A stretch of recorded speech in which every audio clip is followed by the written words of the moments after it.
Lois, I just haven't seen you forever. I keep running into the same people. It's a small town. Yes, it is.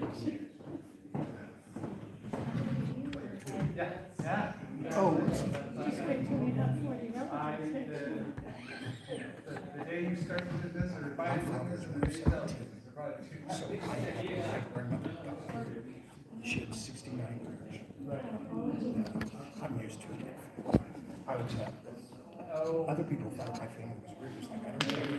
It's just who we are.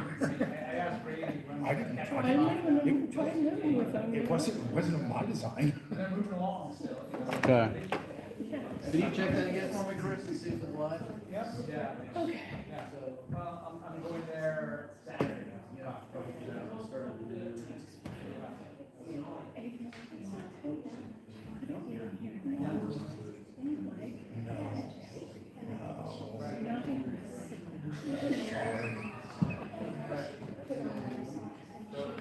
Tracy. Miss Tracy, Hi, hello. did you fill out that reimbursement form? The one that Jeff sent you? He didn't send it. I think he sent a link to it, and he said that everything was okay, unless you. She got it into the spreadsheet Yeah. without using the form. Is that good enough for you? Because the form really just gets into the spreadsheet. Yes, but it also sends it directly to me. Oh, okay. So you did it. So no, I don't have it. Okay. I will have to go find it. Okay, I can, No, it's fine. If it's in the spreadsheet, then I'll find it. it's in the spreadsheet. I manually entered it. Okay. I just have to find the spreadsheet. Okay. I can't remember where that's marked. But we will get you a reimbursement soon. Thank you, I appreciate it. You are more than welcome. Also, This doesn't work. Can you check it out and see if this is wrong? Hello. How are you? Okay, this is for you while you're looking. Whenever you ask me Yes. How do I like to answer that? Baker's does it. What else does Do I have to be it? honest with you? Yeah. Did you say yes, it's working? I can honestly check say it. that I'm doing better I than need I to. was. Do you have an agenda? Can you get this one? I just want to make sure everybody has this in front of them. So we can vote on it. You couldn't go down to the UA though? And all that? So, I don't, what is that? Yes, I have it. I have it all. You need to let me talk to Pamela at the bank. After I emailed you about what needed to happen for the second. And the information you was correct. I said that we need to have a chat. Oh, okay. So I But it probably doesn't hurt to have three. No, she doesn't want that. That might prove you're ready for something. Oh, no, you're.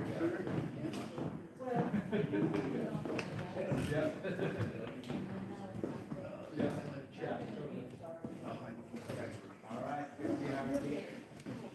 Ready? How's it going, Dan? Do you represent? I haven't seen you in a while. How you doing? I'm doing fine. You sit here. You're Oh, doing he's. I think I'll be Came in back today. Before you. You came in. No, no, I've been. There's a chair right there. So we don't have to, so we can close that. I see you guys all the time. So I turn up the calendar though. As per everything. Just like visualize. Oh, just enjoying the facility. We just did this. It's a lot. Yeah. It's,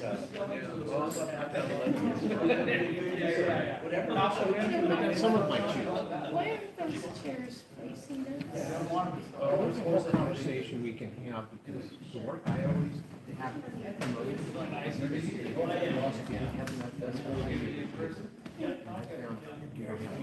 Our report's still not done.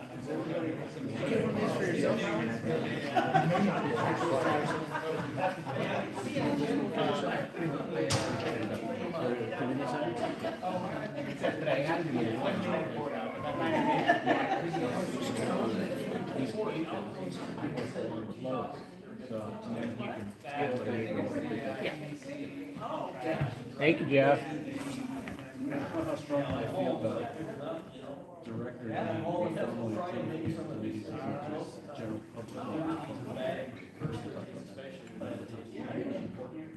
We should be able to plug in work. With DV stuff? Yeah, I think that, yeah, it gets more and more, I agree, I don't think that that's necessary. You know, I don't think it's necessary. That if you don't know what you're getting, you have to. Right?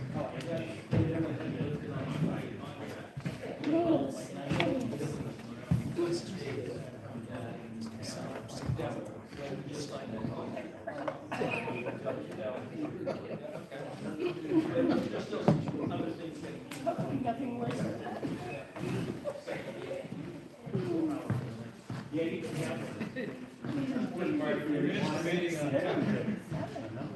How much is it being live?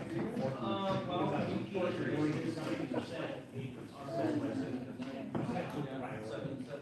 I can leave this. I'm very surprised that I can take priority. I would just like to stand enough for me when nobody sees them. I think so. Or just when you call to order. We are recording. It's a goal. Phones on vibrate, please. All right, good afternoon, everybody. We're gonna get started and call this meeting to order at 3:04 Port Ludlow Village Council December meeting. My name is Jeff Lang. I'm the president. I think everybody's here from the board. Who is? Oh, Karen. And we're gonna probably, unless anybody wants to do anything differently, we're gonna just jump straight into stakeholders.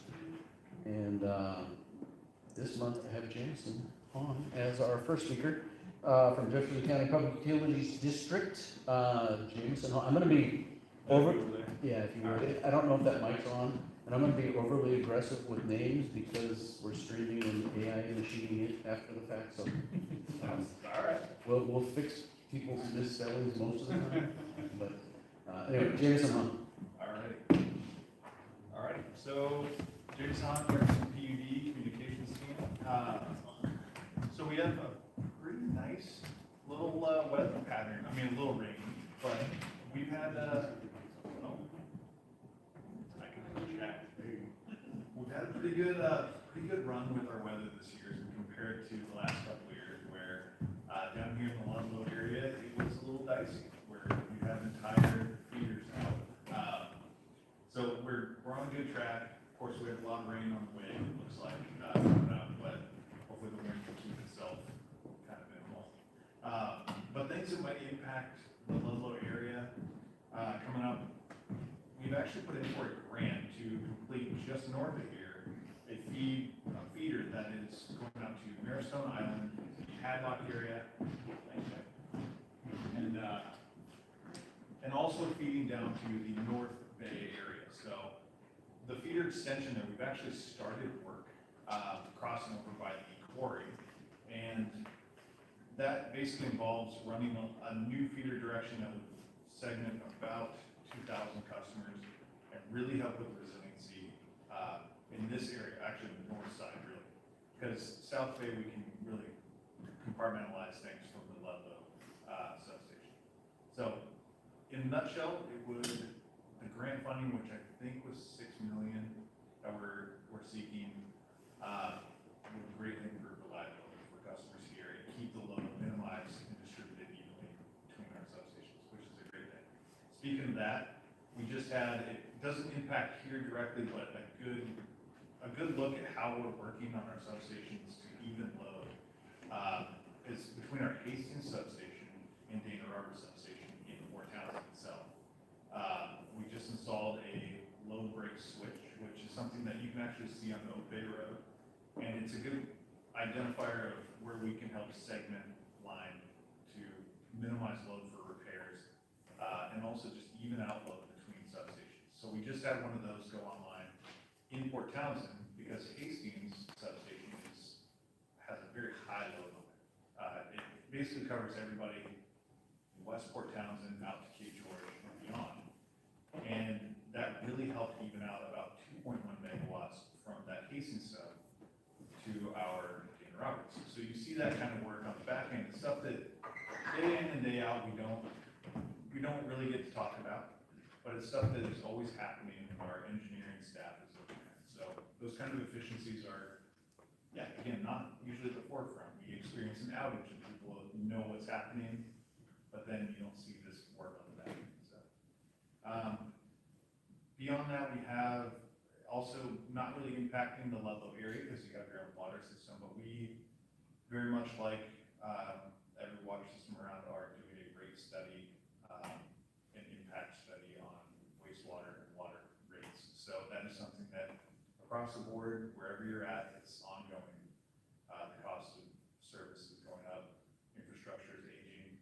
And along the infrastructure aging, at previous meetings, I've been able to convey kind of the underground efforts that are around here. So when you have an outage, it can be a long-term fix here because of undergrounding lines. And Jeff ran this out of the truck. This is a good visual aid. So what you're seeing here is your distribution that goes out, what you would find in most neighborhoods around here. Now, the only difference between the one I'm holding, and I pass this around and check it out up close, and what you're gonna see in your neighborhoods here is this protective coat that you see was not part of what was installed here in the 70s and 80s. The concentric neutral that comes around here, this copper, was the final part of what was placed into the ground, in the trenches or direct buried. Or it was direct buried, so there's nothing in conduit unless it's a new construction here. So as you can tell, there might be some issues when you have very wet moving soil in our area with a lot of rock and exposed copper. So that's why there's about a 30-year to 40-year lifespan to most underground that's direct buried. It can be lessened. But when you consider where we're at with the Ludlow area, I just want to keep it on people's radar that these things, there's outages that occur from this. And just kind of seeing this, you'll have an idea of how easy it is to have happen when the ground is shifting. And to make a fault for an entire neighborhood is literally taking a pinprick and either severing one of these copper wraps or just pinpricking into the actual coating that's underneath it. That's all it takes. So, because then that power's trying to find somewhere to ground itself. So, I'll pass that around, but I also brought Jeff Dodd. He's our safety manager, and he has been here before, back when he first started on, and now he's about a year and a half, a little more than that, into his time with the PUD, and he's our safety manager, and he wants to cover some of the, safety-related topics that you guys might see, and how we respond, to outages. Hey, Jameson, just Yeah. before, so you said, if I understood you correctly, that the originally what was laid here was the copper buried into the ground. That's got I think I heard you say 20 to 30-year life? 30 to 40, I mean, you can get really lucky and Okay. go beyond. And So- what is this product? What's the shelf life on this product? So this is actually similar. There's a lifespan to all of it. Okay. It's just a matter of, now we keep it in conduit. So all new construction, what you see with the 35 homes that Right. they're building new streets and everything for, that's all gonna be inside conduit. So we can just do a quick pull to bring it out if we ever have a fault. But having a fault is much more rare I got it. than having this. So again, think of it not the black and red, but just everything here is currently underground. Okay, so the new code is that it goes into a tubing. Yeah, so it's in the conduit, That, all of it's up to spec and Right. everything's cool. But yeah, PSC had a different route, and that was just the way they did it back in the day. So, times change. And so when that fails, you have to dig the entire length of it up to replace it? In most cases, you'll be out there, you'll see them out there in the nighttime. They'll either have a like Kubota style backhoe, or a back truck to create a little square section. Once they do, they connect at either end to identify where the fault is, and you'll actually watch them walk the line through to hear it, because it pegs about 50,000 volts through the line. And that takes that pinprick size and it expands it. So when you're walking, it's called a thumper rig. You walk along and here's, and then once you identify that spot, mark it, do a locate, make sure nothing else is there, water. And then they call them a dirt work crew, so. thank you. But then all we're replacing with though is a nice new fresh piece that might be this one. And so they just splice in and replace the damaged piece? Yep, because we're not able to pull anything else. Right, right. Jeff, you wanna walk through some safety related stuff for the fall? Sure, thank you for having me. Jeff Dodd, Safety Manager at PUD, as Jameson said. I'm just making the rounds with Jameson to get the word out. Public safety and employee safety is our value at the PUD. And you know, with winter coming and winter here arriving, we're gonna have a lot more crews out in the right of way. And I wanna just spread the word and get the word out that, you know, be looking for them. That our job and our commitment to the citizens and our customers is that we're working safely. But we just ask that you be aware of our crews and be slowing down and making sure that, their safety is in your minds as well. Down lines during the winter, certainly something that we want to be aware of. We drove Oak Bay Road on the way out, lots of trees interacting with the lines. If you see a down line, please call 911, that's the safest way to report that and get our crews on scene to fix that and make those repairs. I mean, and also like trees on us. So we have a very set area that we can trim to. But when it comes to, you know, you all are out and about, if you see a tree, a new fresh tree that's on the line, let us know right away. Yeah. We have the reporting portal that Jason maintains on the website, but certainly a phone call to our customer service team would be appropriate as well. But our commitment is, when we're working, is to have good, our job sites set up properly, our flaggers in place, good lighting and clear direction to the motorists. So if that's not the case, we'd like to hear that feedback. So calling our customer service line would be a great way to get that information back to us. We have contractors working for us as well. We're interested in their performance. You know, they have the same commitment to public safety as we do. They're working on our behalf, so they're working on all of us as residents of East Jefferson County, working on our behalf. So we want to hold them to the same standard. So if you see activity that's not looking safe or you have a concern, please call that customer service line. You may get it routed to me, but you might also hear from our operations staff directly, but we'll help you and we'll get to the bottom of it and get that corrected. Any questions or other concerns about safety in and around the right of way?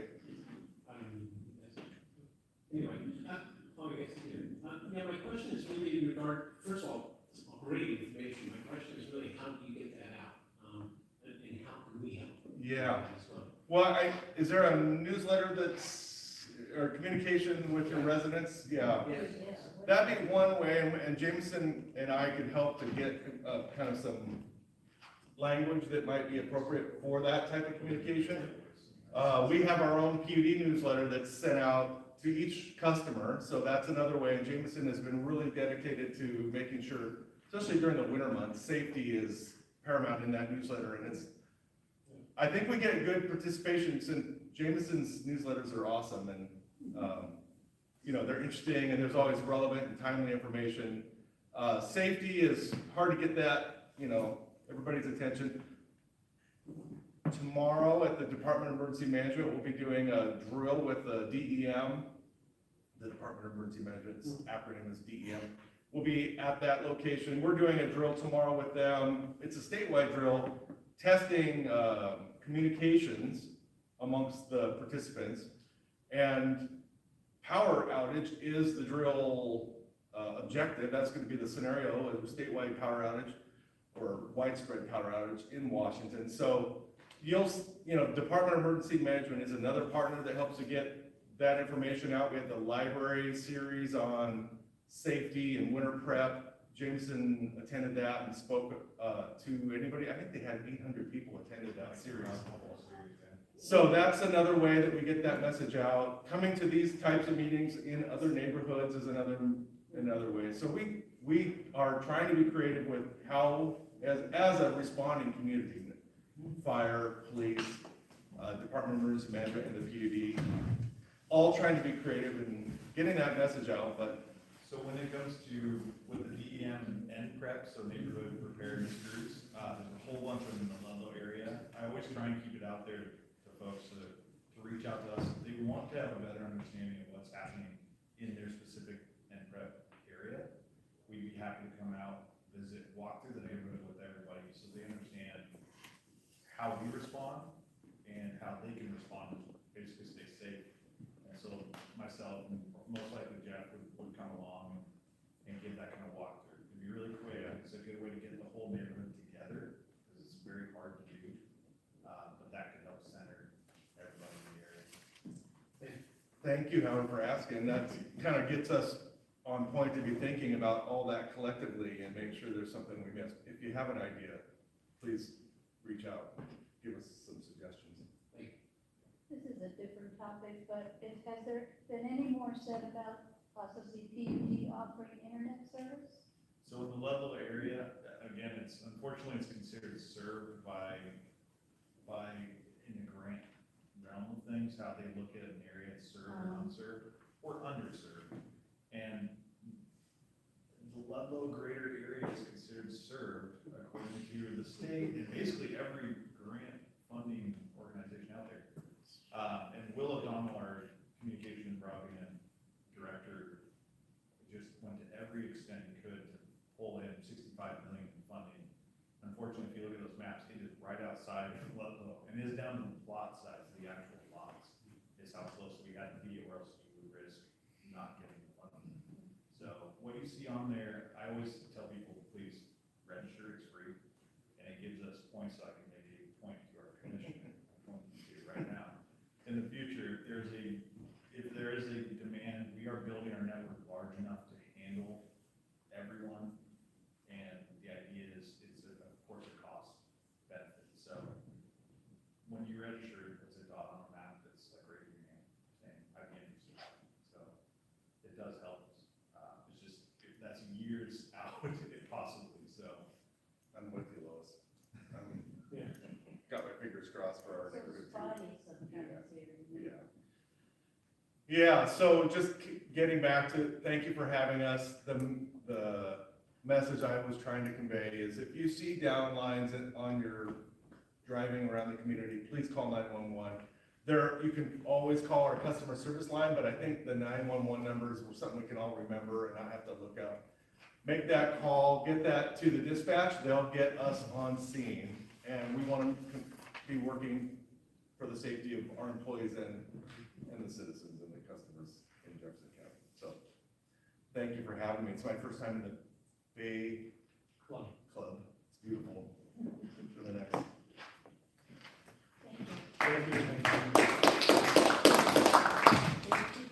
Thanks, guys. And Jameson, if you want to send me some language to put in our e-blasts about roadside safety or what to call in, when to call in, send it our way. We'll happily do it. We send out a blast every other week, roughly. And I do send press releases to the village force, so, Okay. when larger things that pertain to here, are occurring, so. Awesome. Okay, thank you. Next up, I've got Diana Snellen from PLA, and just so everybody knows, Diana sent us some lights for the holiday lights this year, so thank you. Thank you. So lots of different things going on.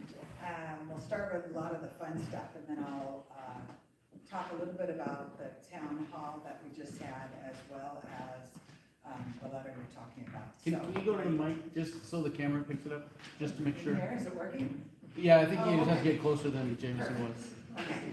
I'm just gonna hold it. There you go. Yay, okay.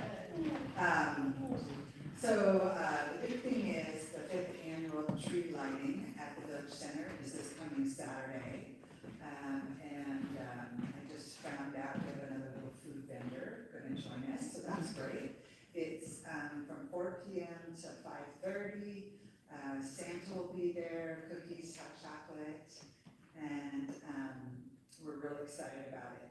And then on the 19th will be the Port of the Marina Boat Parade. So you can come down to the end, sit on the veranda, enjoy radiant heat, and see the boat parade, which should be fun. Christmas Eve, of course, we're doing dinner from 4 to 8, and then on New Year's Eve, we'll also have, a little gathering that will end at 9 p.m. rather than midnight, which would be super nice. Let's see, of course, we're still doing the Tuesday wine tasting, series, which is next Tuesday, it's always the second Tuesday of the month.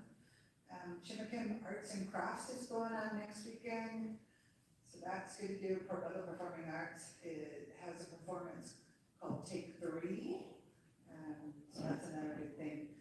One thing we're working on is FIFA tomorrow. They pick the teams, for those of you following soccer. And we are creating a landing page on our website that will be for people wanting to come to the Olympic Peninsula with itineraries and different things to do in our area. It'll also be for the community, we're going to be hosting some showings. They're technically called non-commercial showings, and we will be airing the games. It's free to attend, you do not have to buy anything, that's why they're non-commercial. But of course, we'll have a menu available if you do want something while you're there, but you don't have to. And we'll be getting those dates out as well, they'll be on our FIFA page also. So we're really excited for that to come. It's 12 games in our area, 6 in Vancouver, 6 here. In Seattle area, Bremerton is actually a fan site, so pretty close to us. And they've been pushing, stay on this side of the water and just take a ferry to Seattle and don't deal with all the traffic, right? So pretty exciting coming out. The second thing that I wanted to talk about was, so at the last town hall meeting, there was a question about reserves, and I wasn't prepared to answer that question. But I went back and did a little bit of research, because I'm like, well, wait a minute. When we purchased the property, we knew that there was lots of deferred maintenance, and that probably adjusted the price. I wasn't involved in that negotiation, but, we didn't have reserves available, and Olympic Water and Sewer does not have reserves. However, even if we had reserves, it wouldn't have mattered, because from the last 20 years, I went 20 years back, for water and sewer, we've added $5 million in capitals. That's not repair and maintenance, that's not leaks, that's not fixing an aging system, as was mentioned earlier. That's actually capitals that have been put into the system. So even if we were doing a reserve, the reserve dollars would be pretty small every year. They would not equate anywhere near to 5 million. So that's where funds go, is that when you look at what are the capital contributions. Unfortunately, that person who asked the question is not in the audience. If you see him, we could let him know, or I could let him know. And then the final thing, and of course, questions. So at the town hall, we also talked about we're going to do a project on the wastewater treatment plant, and we are looking at phase 1. And we also will probably need to do a phase 2 down the road, which has to do with nitrogen. We don't know all the rules yet with nitrogen, because it's still kind of just coming out. Unfortunately, for a private sewer wastewater treatment plant, there are no grants. So we have to do normal construction, or, construction loans. So that's a phase 2 down the road, but we talked about phase 1, and we figured it might be $20 a billing, which is $10 a month. And phase 1 would take, many years ago, the requirement to digest what happens at the wastewater treatment plant were changed. And so we changed what we were doing at the plant to accommodate that. And so because of that, we lost capacity. We have a little bit of capacity, but we do have to, we were not going against our requirements, so we're fine. But in looking to the future, we need to bring back that capacity at the plant. And so we are going to move forward with that. Unfortunately, it's a lot more complicated than I thought. So first, of according to ecology, we have to come up with a general sewer plan. We will be one of the very few private companies that has a general sewer plan. And so I don't have a lot of examples on what that should look like, and I'm trying to keep the costs down. And then, along with that general sewer plan, we will include the design of what needs to happen at the wastewater treatment plant. And then, once we do that, submit, they have to approve our general sewer plan, and then we can begin construction at the wastewater treatment plant. So, that's all explained in the letter. There was a lot of technical information in there. What we're looking at is that, the phase one will cost $3.5 million. But when you add 6% interest to that over 20 years, you're talking $6.1 million. So if I divide that by today, 1780, and over 20 years, it ends up being $11.25 per month. Or, since we bill every other month, it ends up being $22.10 per billing. The letter is gonna go out in the December billing to start the conversations. And then, we'll send a second one out in the February billing. That will become our effective date. And then the actual surcharge will start in the April billing. So a couple of things, maybe you think, wait, what are these numbers? We do not have to follow what we do with UTC on the water side. But on the water side, we've always done a 30-70 split. And so we get the 30% in our rate cases when we go in. The 70% is done in surcharge. We are following that same model for this. So 70% of the number is the 4.3 million, not the 6.1 million. We also, with UTC, this project is a little bit out. It's probably a 2027 break ground project. But when you know that you have a major project coming up, you can start the surcharge early to start the process. We are incurring costs today to design that. So we're not quite sure of the number.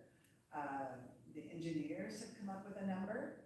And until we actually go out to bid, I'm hoping it's less. They do have a contingency in there. We would adjust the rate, of course. We will adjust one way or the other. We'll,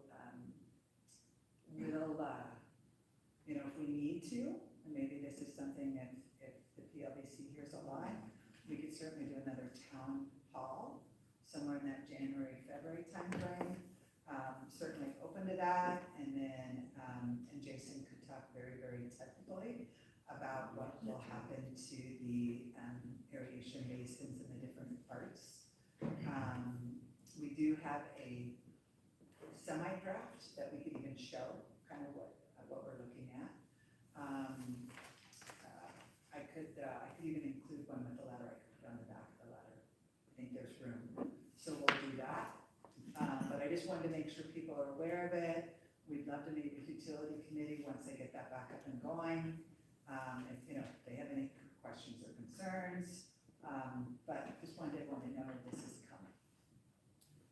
Any questions?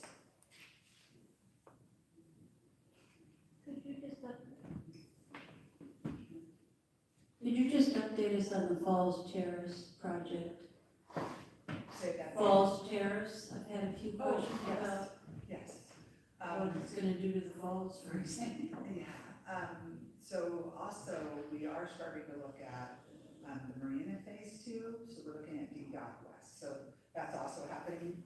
And the third thing that's happening is we're working on our next subdivision, and our next subdivision will be Falls Terrace, which is where our trailers are, where the RV park is, literally across from Ludlow Cove Cottages, and adjacent to the village center.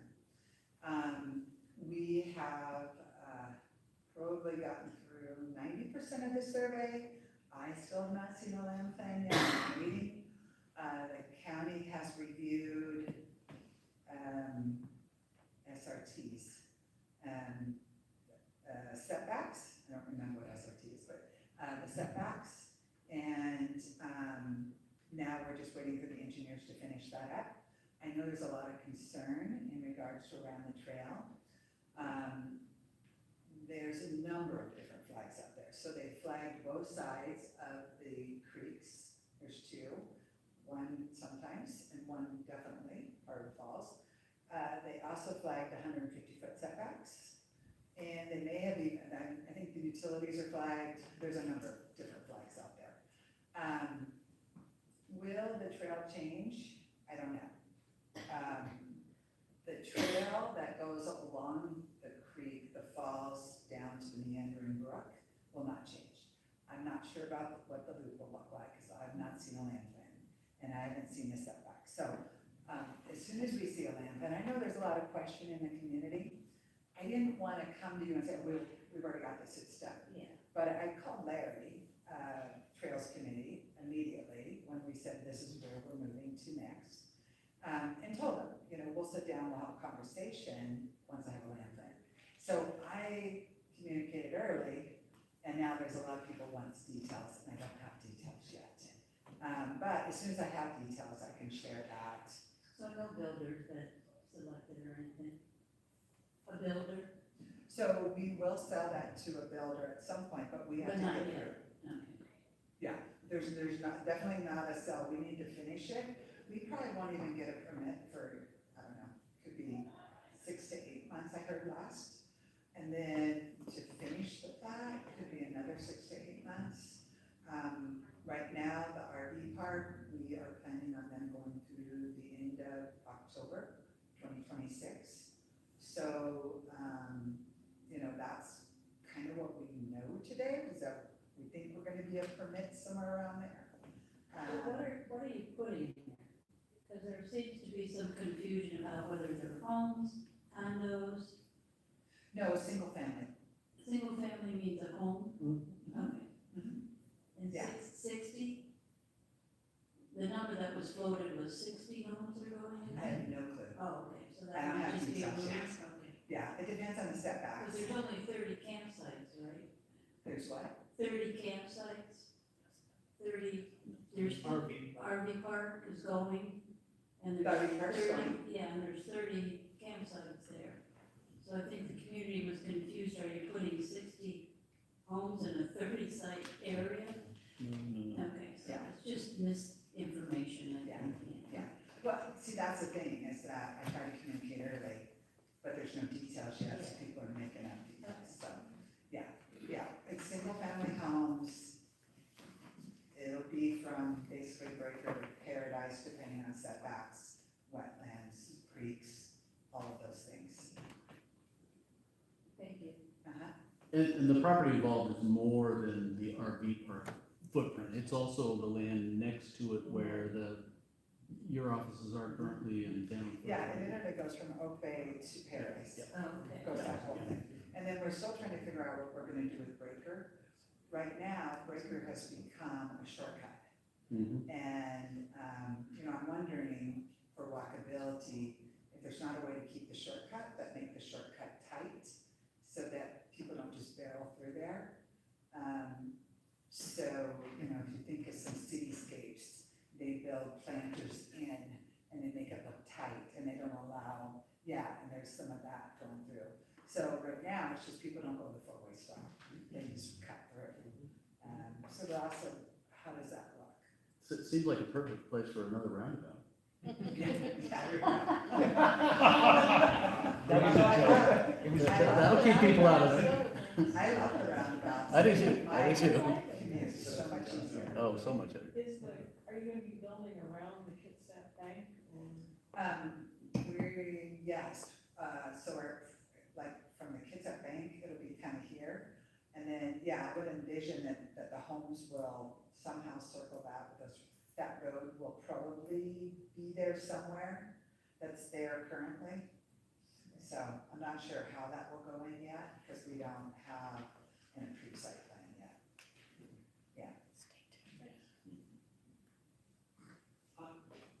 Thank you so much. I had one statement and then one question. The statement was, I believe believe the Kitsap Bank was, and you can correct me, was sold to Jefferson, That's what I know. County, and I'm not 100% sure what they're putting in there. The talk was, they're gonna move their pharmacy over, anyway, I can't speak to that, but the bottom line is it's owned now by Jefferson Healthcare. Now, my question was, when we first started talking about this development, you talked about having an interpretive center as one of the, built along with all those homes that would essentially enhance to me the falls. Is that something you're still considering? Is that some, anyway, just, I know you're not committed to it, but where are you at with that? So, since I don't have a land plan, I can't talk about it yet, right? But my thought process is, and, I'm pretty sure we were told, yes, we could do this, is the interpretive trail may go into the 150-foot setback, because that would make sense. Yeah, so, that's the thing that we just need to look at, and, once we have that plan, then we can sit down. But I'm like 90% sure that I was told it could go in there.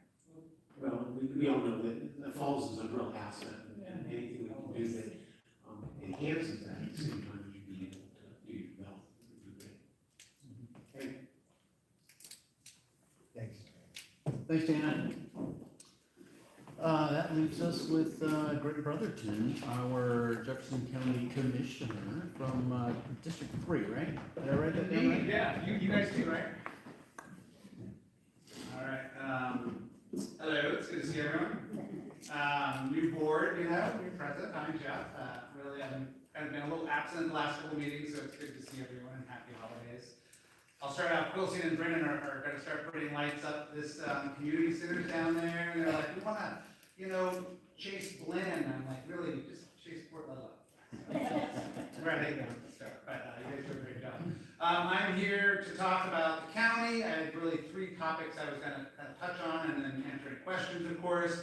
The first is budgets, and then capacity, and a little bit on bridges as well. So, I don't know if you guys have been reading the paper. The Jefferson County budget, like many budgets, is not looking great. I'll give you a little bit of a 30-second primer on why we were all kind of taken by surprise. It's just, in the time of abundance, it's easy to say yes, and we said a lot of yeses, and then there was also a habit that really built where we had mid-year appropriations that just kept escalating and escalating. So our budget position that we anticipated at the beginning of 2025 was very different than where we ended up at the end. So we've got some hard choices to make, and I don't have to go into details, but there's, we still have about a 1.5 million delta that we're trying to cut out of the expense side for our 2026 budget, which means salaries and capacity, writ large, basically. So, we're not the only agency dealing with budget shortfalls, but we're trying to be responsible and look at that 5-year projection and be responsible. So it's a challenging time there. But there are some capacities that are growing. The Port Hadlock sewer is fully functional, and we have a new sewer in town, a new urban growth area. So it's great when these long gestating projects really ripe and come to fruition. And this one is, just to remind everyone, started in 1993 is when it started. In 1998, there was a plan that says, hey, we should really focus on the sewer in Port Hadlock to unlock the new urban growth area. And having the plan, developing the plan, and then having that plan ready when the windfall of cash came was what made that happen. And just to remind people, it was really it was the sewer that COVID built, because without all the Build Back Better and Infrastructure Reduction Act, we would not have gotten the funds to build that sewer. But fully functional now, and that is great.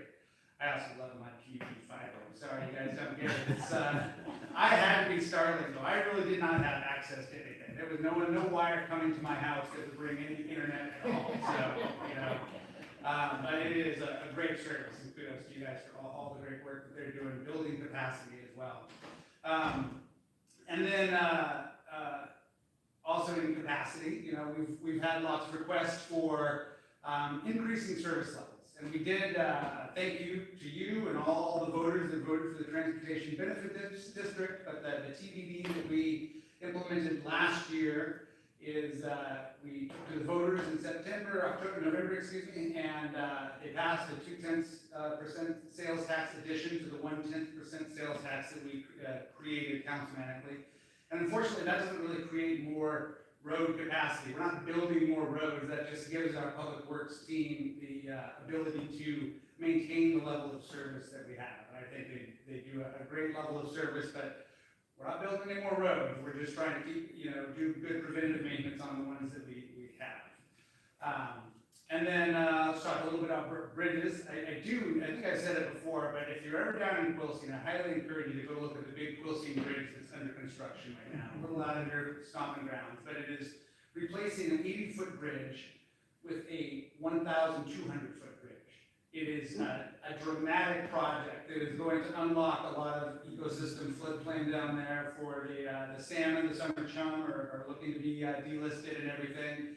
And that's great, a great project, really great partners with the Jamestown Squam Tribe, as well as Hood Canal Salmon Enhancement Group.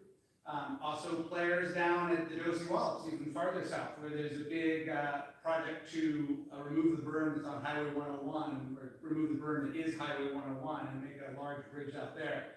All of this to increase salmon habitat, which often, at least according to Long Lives the King, all dies at the Hood Canal Bridge, which is the other bridge I wanted to talk about today, because there's been predation problems there, where there's a 90-degree turn that the young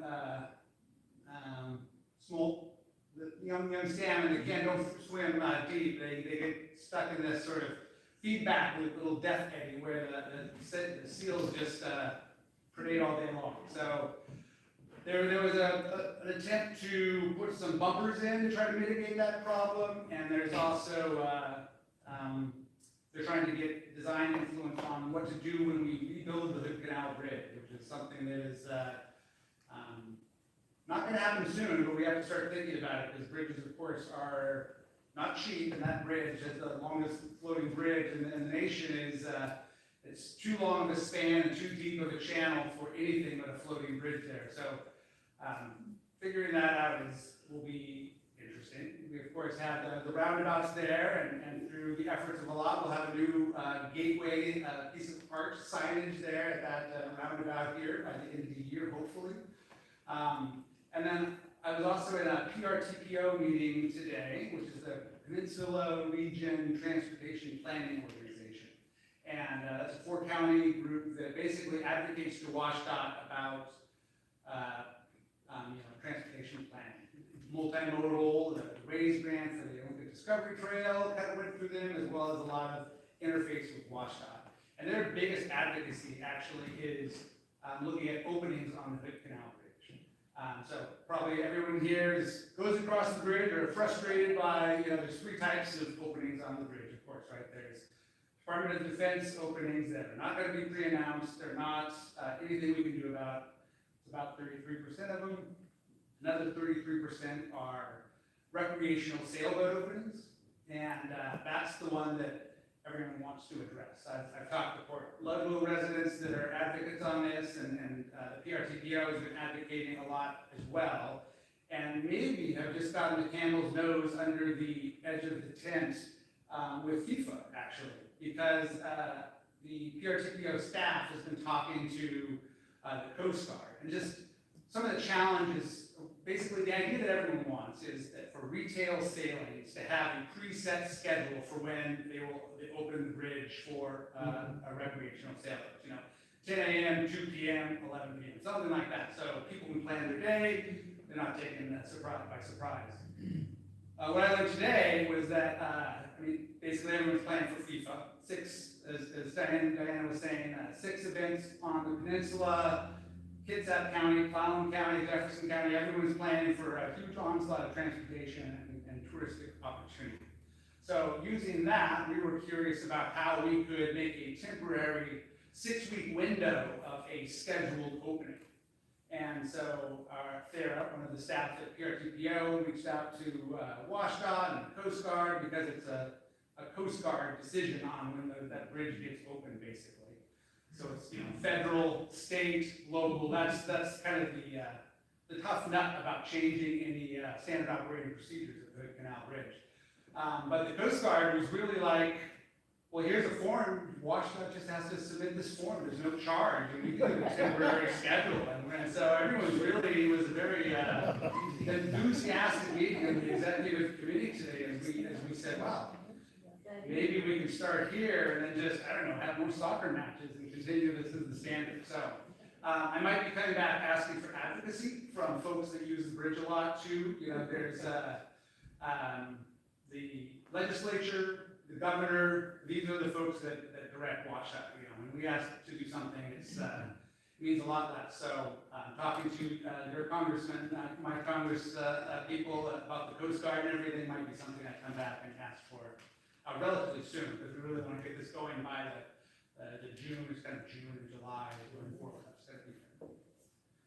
I think I talked. Oh, one other thing, I had some people in Port Ludlow reach out about concerns still about the potential of logging within the master plan resort, even after the development agreement has lapsed, as it did last June. We've got a plan that we're fairly comfortable with, but it is, dependent on the staff, and I think some of the staff might be retiring as part of our budget cut. So building a systemic undergirding for what we think is appropriate is something that I'm still working on. I don't have anything really to share on it with you yet, except that,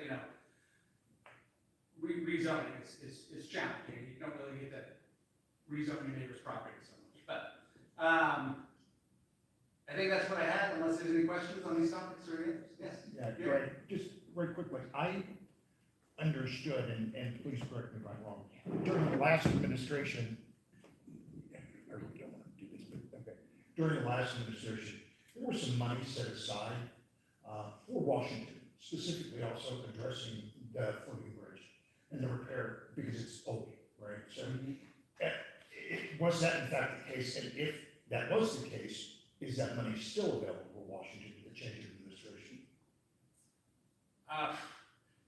That's a good question. I do not know. You're talking about the state administration and the new governor. I mean, I do know that a lot of the federal, the state systems, even before the last federal administration, kind of become pretty dysfunctional, with a lot of long-time folks retiring and communication channels have broken down. So as we deal with washouts on the west end, our state access to federal funds is just, it's not dried up, it's just the channels are broken.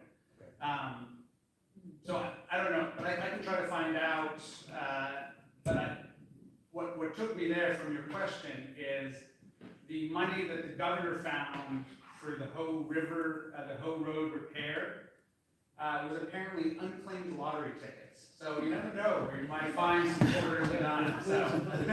Okay. But I think a new bridge is undoubtedly going to be a bridge, like any new bridge. It's, unless there's $40 million of salmon money you can find, like for the. I think Jameson has some money for you. Oh yeah, Jameson, thank you for volunteering. Maybe an idea.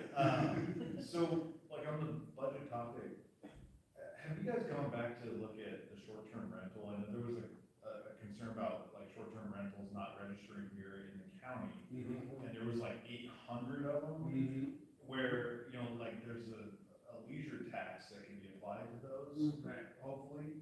I don't know if you guys have gone anywhere with that, kind of like, there were only a handful of them that were, and then having that big potential pot of money there might help in some way, I don't know.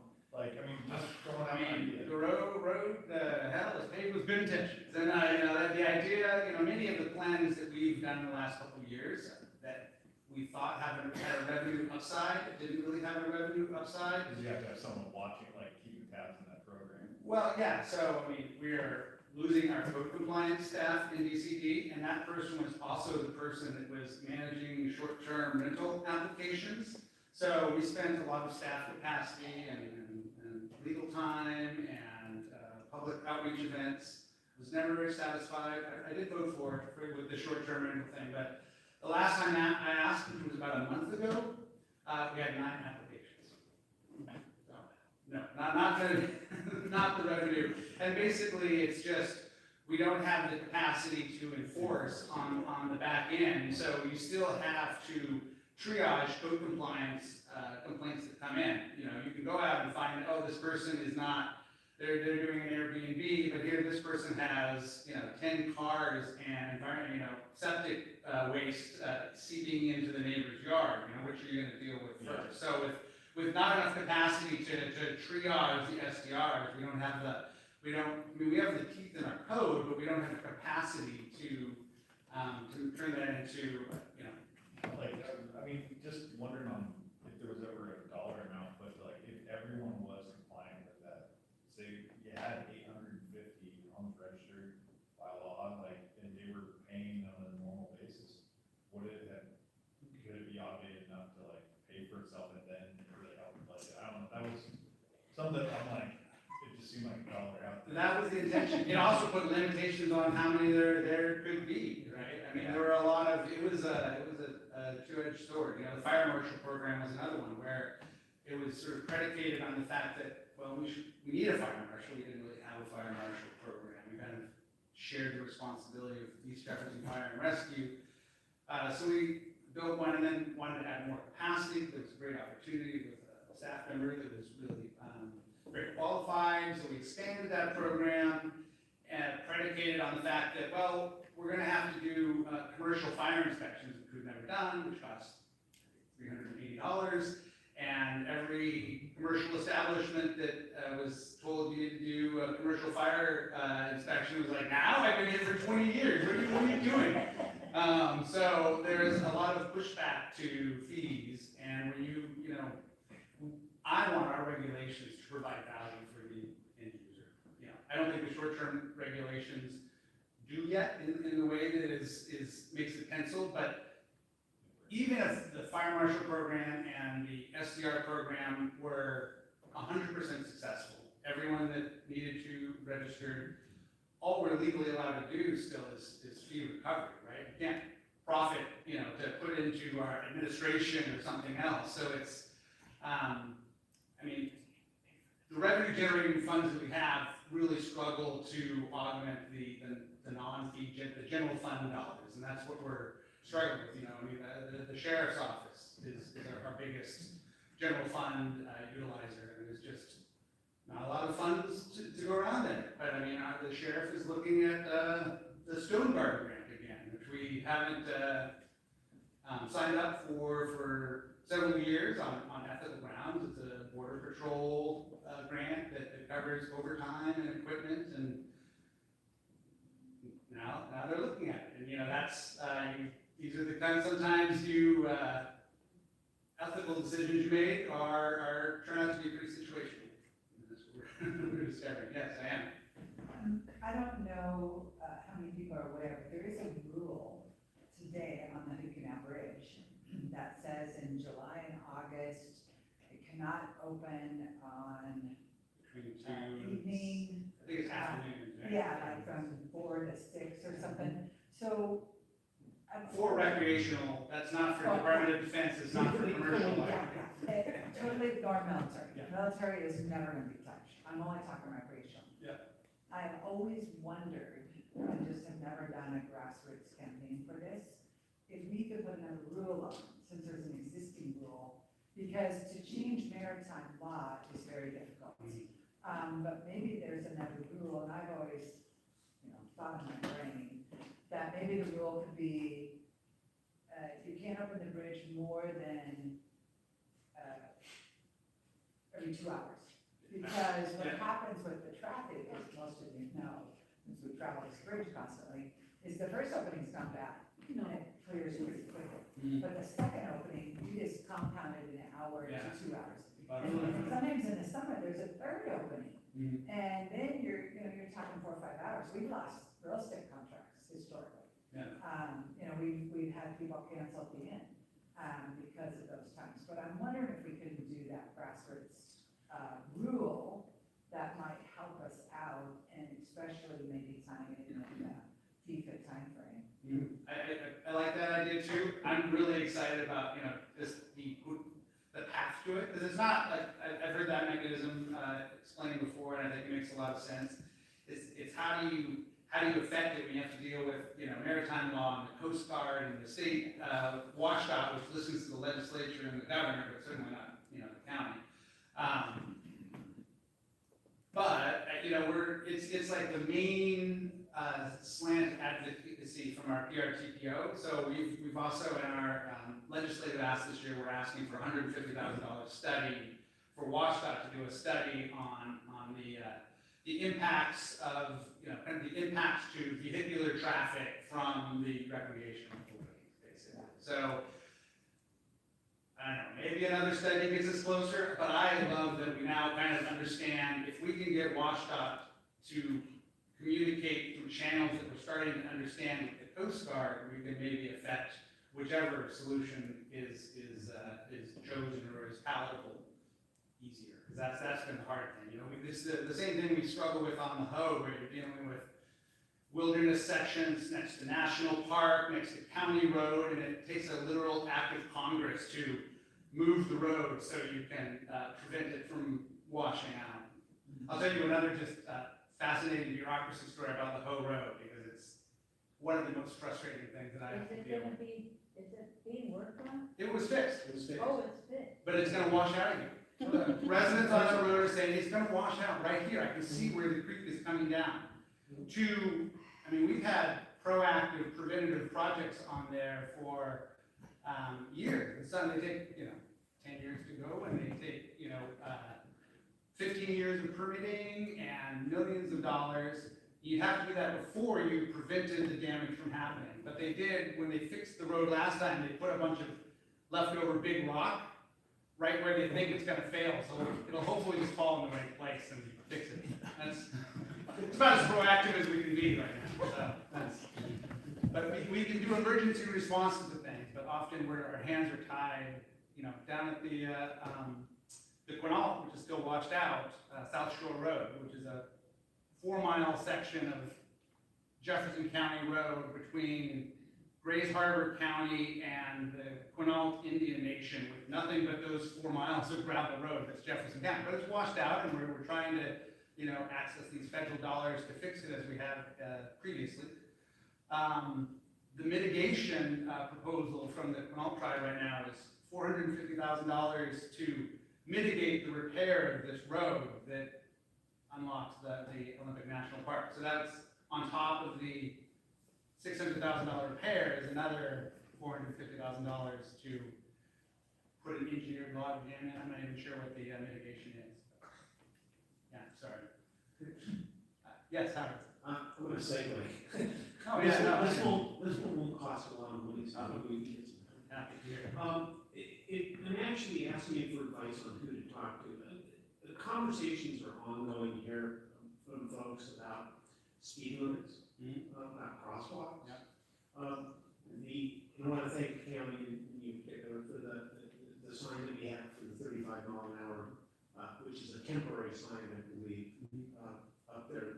On Oak Bay, is Oak Bay? Paradise Road right over here, there's a solar powered speed sign that says 35.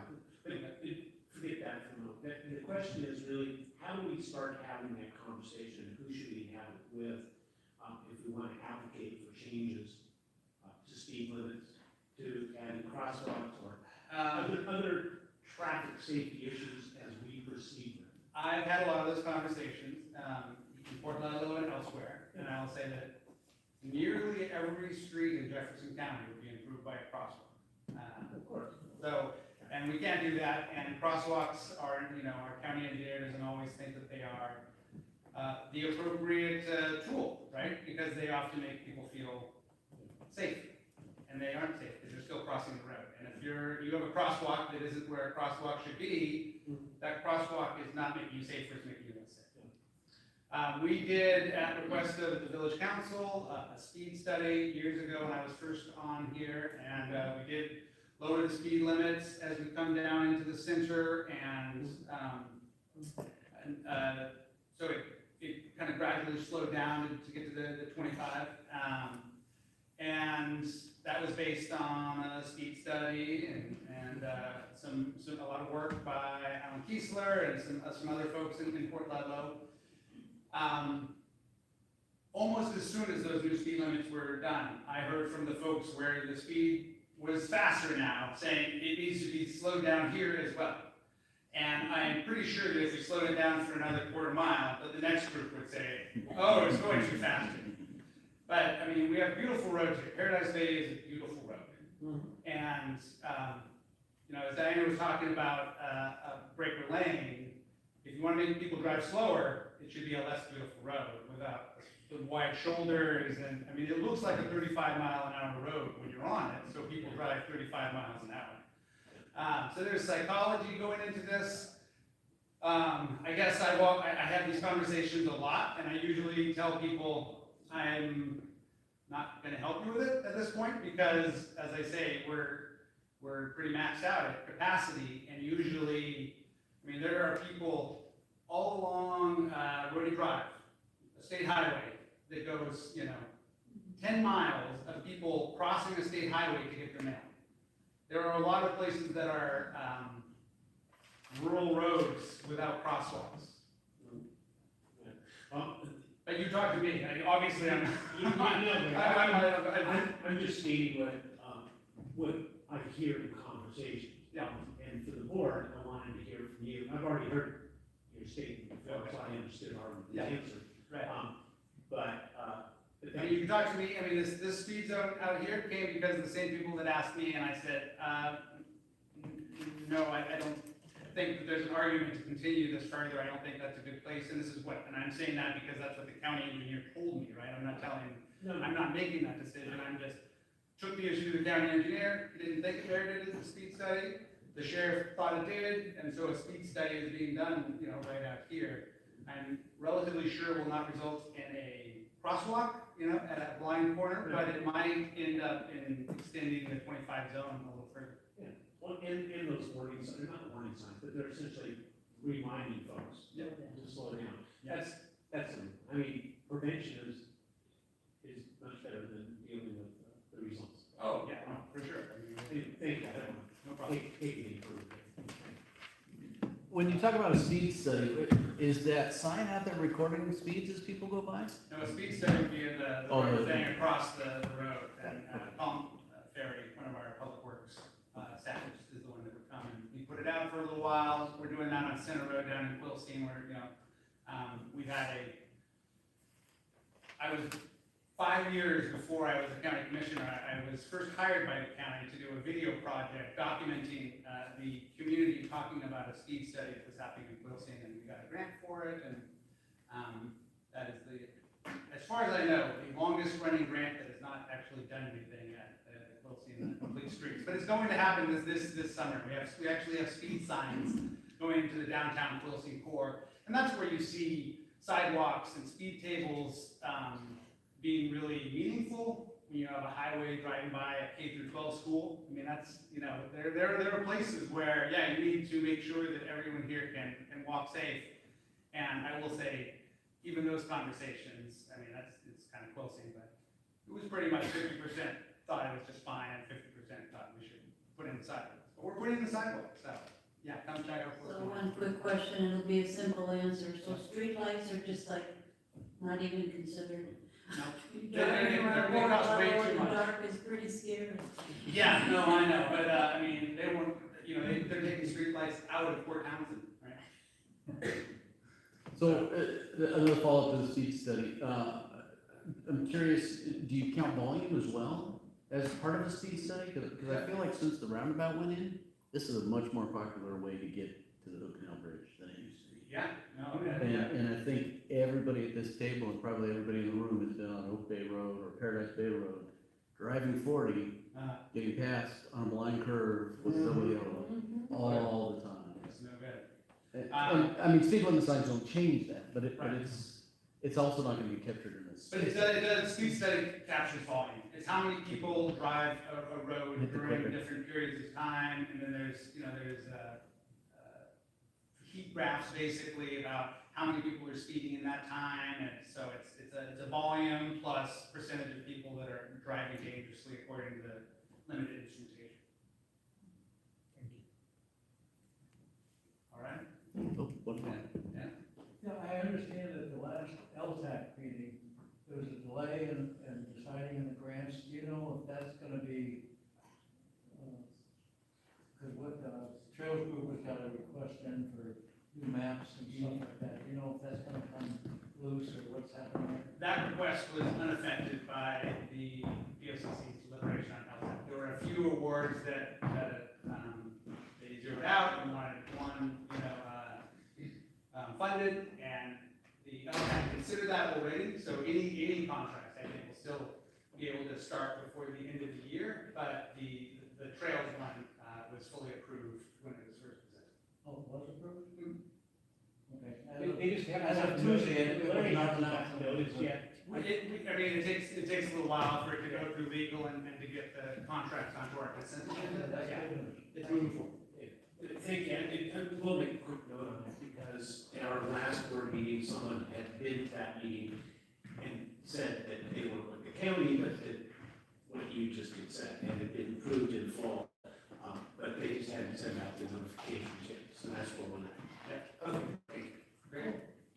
All right, good to see everyone. I got a meeting at the ICG is meeting tonight, so if you guys are still hungry for more public meetings, 5 o'clock. Zoom in. Zoom live. But, great to see everyone. Thank you. All right, I guess we will move into HOA updates. And we'll start with Joan Johnson from LNC. Thank you.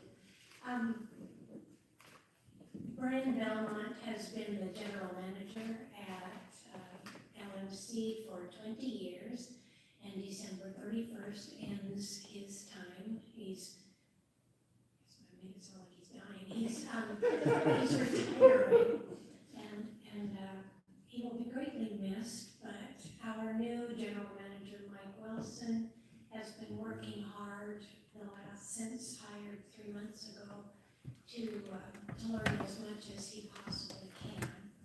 And there will be a large support system in place for him. Just a couple of events. Breakfast with Santa is December 13th at 9 a.m. for folks who want to bring their little ones. Send a gift before with the little one's name on it, so that Santa has a gift for them, with a wrapped gift, and you can call LMC if you have questions about that. The big event of winter, the Polar Plunge, is still scheduled for December 27. Our new general manager is going to be jumping in the pool that is not heated and hasn't been heated since September 8th. So bring a towel and a change of clothes, and we'll give you a donut after that. And so that's really about it for LMC. Where is the Polar Plunge? It's at the outdoor pool. Outdoor pool. Thank you. Yeah, you don't get credit for jumping in the indoor pool, which is. Thank you, Joan. So we will move on to, Carolyn's not here. I'm not sure where. She texted or emailed me this morning and said to see you this afternoon, so something must have come up. And I don't have a backup for her. Nobody delivering a report for her, so we will move on to board business. First of which is the November 6th meeting minutes, which I have made a couple of edits to since you all last saw it. There were two name typos. One of them was a miscapitalization, so typo technically, I guess. And the other was a complete misspelling by the AI machine of a last name, which I don't remember what the county commissioner, the PUD commissioner's last name, that I have edited, or amended, so, if we can make that so. Need a motion? A motion to approve as amended? Second. As amended, yeah. So, Lois has made a motion to approve as amended the November 6th, 2025 PLVC board meeting minutes. Any discussion? All right, all in favor? Opposed? It passes. And then in front of you, and you also got by email, the minutes from our workshop a couple of weeks ago where we talked about committee assignments and who's gonna be on them and who's gonna be the chairs. And rather than go committee by committee, I would like to entertain a motion to approve that list, and we will append that to our meeting minutes for this meeting. Motion made. Second. This is a minor thing, Jeff, but can we make the community, the social wellness change to just community events? We can, what does it say? It says activities and events, doesn't it? Either events or activities, or community events and activities, it's just wordy. Too wordy? So can we pick one and, Sure, we can, that's why we have discussion. okay, So Lois is talking about the communications committee. Right. We decided we were gonna change the name from social wellness to community events and activities, but that's long-ish. So would we like to with community events or community activities, or is anybody, I think activities? activities, I think so too. because we want it to be interactive, so maybe activities is better. Yeah. Okay. Yeah, we also had discussed about community engagement as a possible title, but Community what? engagement? Oh. No, okay, I'm seeing a bunch of frowny faces, okay. Community. So, community events, I think, sorry, I'm looking right at it and saying the wrong word. They started to change from social wellness, it kind of makes us think we're not socially well. So we need to be a wellness committee, Okay, and community activities is good. okay, Is so, Jeff? yeah. Jeff, I don't know if you wanna put, I made a note, because I go along with Lois on, this, I know we're doing subcommittees under that communication, so I'm a little confused as to where I fit in, but, that I would also work along with Lois on activities, so I don't know where you plug me in there. There you go. Yeah, let's, we can, We can do that. we've got a workshop in 2 weeks, we Okay, can, I'm not gonna worry about fine it. tune these Okay. more. I mostly wanna get the chairs officially recognized, as we have discussed, and give them a chance to get rolling with their monthly meetings and recruiting folks to their committees. So I will change my motion to accept it as amended. Okay. I'll second. Howard, seconded. Okay, any further discussion? Or discussion about the amended motion, or the motion for the amended, or, I don't know. Okay, all those in favor? Aye. Okay, opposed? Okay, then the final motion we have, before we get into a few treasury reports, committee reports, is a motion to address access to the safe deposit box at Sound Bank. The language as stated calls for 3 names, and Gary has found out since then that we actually only need 2, but does it hurt to have 3 names on there? So her objection is that we only have 2 keys. And I think that if we put a 3rd person on, we get charged for a 3rd key. We don't need that. We don't need that. 3 people So, in the box. We don't need that. so, Yeah. that's a. You can take me off there. Yes, if you want. yes. Please take I mean, Howard off. Just take me off, and just be you Yeah, you can take me off as well, I don't particularly care. I think we're gonna make the safe deposit go away anyway, just Yes. to save money at some It's a point. mute. Yeah. I have both keys, so you can do Can me. we list you twice? No, but you can do me, and it has to be my full name, and it has to say at the Sound Community Bank It in the does. minutes, because It does. otherwise she won't. Okay. And it's good to have a backup, I guess, Of course. in case, God forbid. We're getting rid of the box. I know that, until we get rid of it. Oh, No, just first and last name. Okay, so, you wanna stay on, Howard? Do you feel strongly? Yeah, it's fine. Okay, so I'm gonna drop you then. Okay. So we will need a motion for everything that's on that, agenda in front of you with the exception of President, Jeff Lane.